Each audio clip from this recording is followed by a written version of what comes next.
Good afternoon, everyone. Hope all is well. Looking forward to seeing everyone in class tomorrow. But I want to start off with trying to help you all with chapter 6. I was going to talk about it in class, as I will tomorrow, but I'm going to send out this video. Maybe it can help some of you to move forward. If not, then we'll work it out. When you're in chapter 6, is asking you about racial identity. And what the class is trying to get you all to do is think outside the box, not from the norm that you are accustomed to.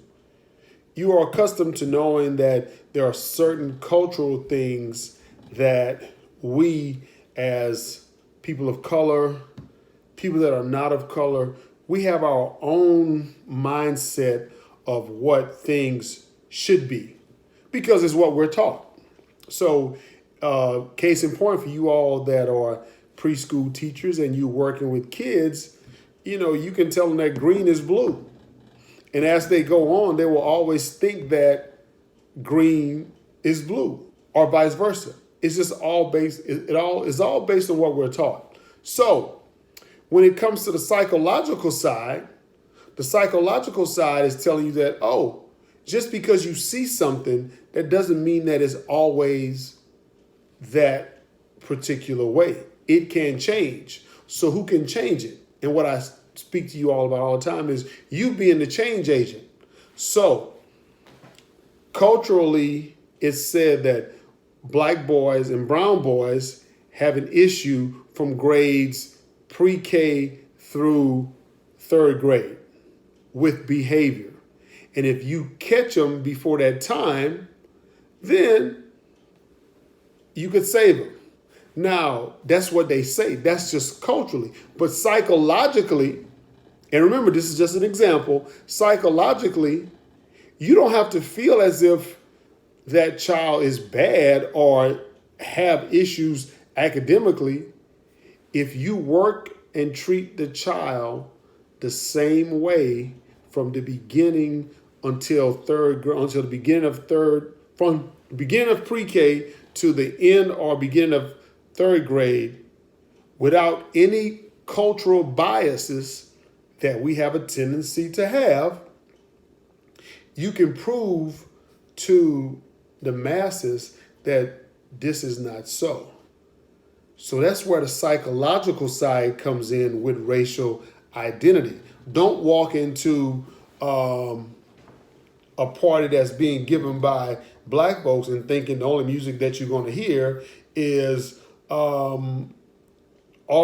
and hip hop. But technically, that's what people believe. You can walk into a party that's being hosted by black folk and they're playing nothing but jazz and classical music. But culturally, it's the other. It's hip hop, R&B. But from a psychological side, if you have people that, quote unquote, supposed to be educated, and they can be uneducated. They can just come from an understanding of, I just like music, not particularly R&B music, not particularly hip hop music. I like instruments, strings, horns, percussion. And that, oh, I didn't know you listened to this. That's where the stereotype comes. That's where the cultural bias comes in. So from this video, I need for you all to think outside the box. And that is what they're talking about when they're trying to get you to separate psychologically and culturally.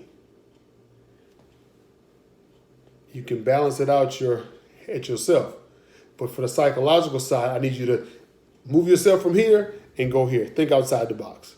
And that's how you will win as a student, and you can answer each other's questions. You can also give your own interpretation of what you believe it is. But that's it. So we can talk about it more tomorrow. I will open it up and let it last longer. So the first beginning of class, we'll talk about it, and I will allow you all to answer your friends in class via your computers. So if you have your computer, bring it tomorrow, and I'll let you complete because I will close it at I will have it to be closed at 9 o'clock that morning. So that will be the majority of our class tomorrow, and then we can talking about this and giving examples as I just gave you with the black individuals that they're having a party, but you think you're going to hear some R&B and hip hop, but you listen to classical because culturally that's what you think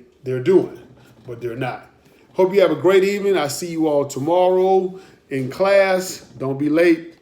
Miss Strada, you know how you like to stroll in. Miss Bolden, have a good day.